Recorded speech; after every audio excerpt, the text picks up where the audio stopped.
Salut tout le monde, ce sera mon troisième et dernier épisode de ma nouvelle technique hyper rentable dans les paris sportifs. Y a pas d'arnaque, je vous vends pas du rêve dans cette vidéo, tous les résultats, absolument tout est vérifiable. En 15 secondes, l'idée est simple, je prends le top 13 des équipes sur le type de pari Laser Draw, donc non il n'y aura pas match nul, ça correspond aux équipes qui ont environ 82% de réussite, et je revends mon pari autour des 20 à 25%. Si j'ai 82% de réussite avec une rentabilité de 25%, bah mathématiquement je ne peux pas perdre d'argent, simple et efficace. Comme d'hab, tous ces tableaux, toutes ces stats sont disponibles pour tous ceux qui ont le script foot sur le site www.bet-sport.fr. Allez, je vous montre les résultats de l'épisode 1 et 2, on est en positif et on va donc s'attaquer aujourd'hui au match du week-end du 17 et du 18 juillet. Est-ce que je vais tout cartonner? J'ai tout filmé, c'est parti. Le premier match, c'est Bet en Biélorussie, notre top 13 dans la catégorie. Il y a eu 4-0 à la mi-temps, match ultra plié, j'ai revendu à 24%. Je vous montre d'ailleurs à la 18e minute, il y avait déjà 2-0 et je pouvais revendre déjà à 17%. Ce match était vraiment cadeau. Le match numéro 2, c'est Drogheda contre Saint-Patrick, victoire nette 2-0, sans stress, j'ai revendu à 21%. Le match 3, c'est Kuressar, mais la cote était en dessous des 1,20, ce n'était donc pas rentable, je n'ai pas pris le pari.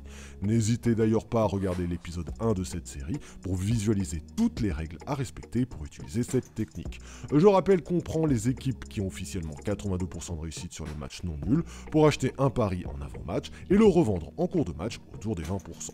Allez, le match numéro 4, c'était donc Tulevik contre Narva. Narva à l'extérieur, pas du tout favori, qui a pourtant mené 1-0 pendant tout le match. Je n'ai pas pu cash out, faute d'une rentabilité suffisante, mais ce n'est pas grave, le pari passe, il n'y a pas eu match nul, mon match est gagnant et j'ai encaissé mes 20%.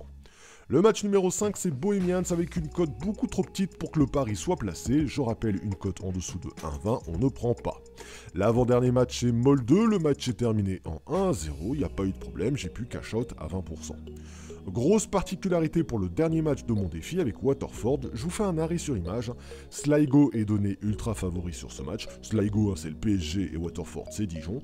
J'ai pas les stats sur cet écran, mais je me suis tapé le match en live et je peux vous dire que ça cartonnait pour Sligo sur les 20 dernières minutes. Ultra domination de Sligo le favori qui pousse pour égaliser. C'était le dernier match de mon défi, un tableau ultra positif.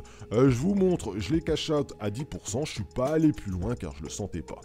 Voici donc mon tableau final, mon bilan final après 3 semaines de test, et écoutez bien, il est important, je vous donne des infos très précieuses.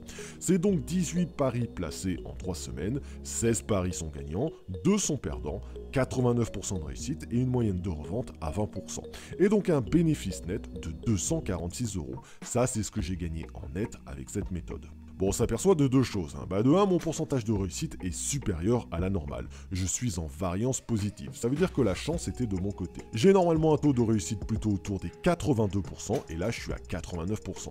Ça veut dire que le test est beaucoup trop court niveau durée, et que sur une période d'1 an, j'aurais tendance à descendre un peu en pourcentage de réussite pour revenir vers la norme, à savoir les 82%. On s'aperçoit aussi que mon 89% de réussite est aussi dû au fait que je ne revends pas toujours à 20%. La technique, c'est de prendre des équipes à 82% de réussite et de revendre entre 20 et 25%, mais ça m'est arrivé assez souvent de revendre à 10, voire même 9%. Contribuons donc à augmenter artificiellement ce pourcentage de réussite, puisque par exemple, Sam Gourali s'est terminé en match nul, mais moi j'ai cash out à 9%. Normalement, ce pari était perdant, mais chez moi il est gagnant, puisque la force de cette technique, c'est que même quand le match se termine en match nul, vous pouvez cash out avant si vous ne le sentez pas, ce qui était le cas dans ce match-là. Bon, en gros, vous pouvez gagner de l'argent même quand votre pari initial aurait dû être perdant. Ça, c'est la force du trading et la force de cette technique. Bon, au final, si j'étais trader pro, je m'orienterais vers cette technique. Elle est, c'est vrai, stressante, compliquée et pas évidente à mettre en place, mais elle est assez redoutable d'efficacité. 246 € net de gain en 3 semaines, je vais pas cracher dessus. Les 3 épisodes que j'ai tournés le prouvent, et ils sont disponibles sur cette chaîne si vous voulez revoir mes 3 semaines de test. Bon, bien évidemment, comme toujours, si tu veux faire exactement pareil que cette vidéo, je t'ai mis toute ma formation trading dans le descriptif, tu pourras te former et faire exactement pareil que moi. Tu n'oublies pas les 3 règles fixées dans l'épisode 1, tu n'oublies pas non plus que 3 semaines de test c'est trop peu, et qu'il faut tester plutôt sur une saison entière pour faire un vrai bilan. Voilà, j'espère que cette série t'a plu et que tu prendras le temps de te former pour faire exactement pareil. Un max de pouces bleus pour me motiver à continuer, et d'ici là, bon gain à tous.